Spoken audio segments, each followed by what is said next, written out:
উস্তো দিয়ে সামুদ্রিক মাছ রান্না হচ্ছে। হলুদ দিয়ে দিলাম,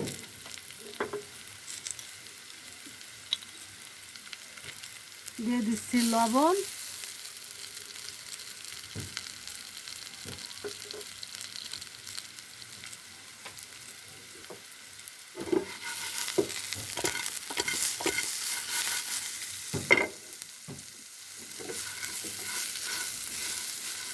উস্তগুলো সুন্দর করে ব্রাউন কালার করে ভাজিয়ে নিলাম।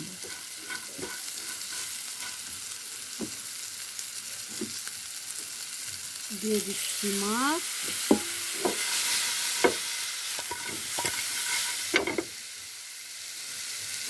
দিয়ে দিচ্ছি জল, দিয়ে দিচ্ছি কাঁচামরিচ।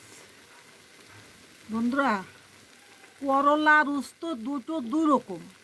উস্তো যা ছোট, করলা যা বড় থাকে, কিন্তু কোনোটাই খাওয়ার সময় বিচি ফেলে দিতে হয় না, কারণ বিচিতে অনেক উপকার।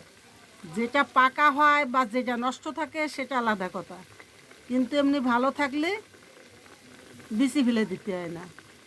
আর যদি একদম কচি থাকে তাহলে তো বিচি একদম খাওয়া যাবে, কোনো সমস্যা হবে না। করলা দিয়ে ও মাছের ঝোল খাওয়া যায়, ভাজা খাওয়া যায়, সব কিছুই খাওয়া যায়। আমরা সব কিছুই খাই। আমার ভিডিওটা ভালো লাগলে আমাকে লাইক কমেন্ট শেয়ার দেবেন। আমি সামুদ্রিক মাছ রান্না করতেছি, এটা সামুদ্রিক মাছ। গরমের দিন উস্তো করলা অনেক ভালো। আমি সবিতা কুকিং হাউস থেকে জানাচ্ছি অনেক অনেক ভালোবাসা ও প্রণাম।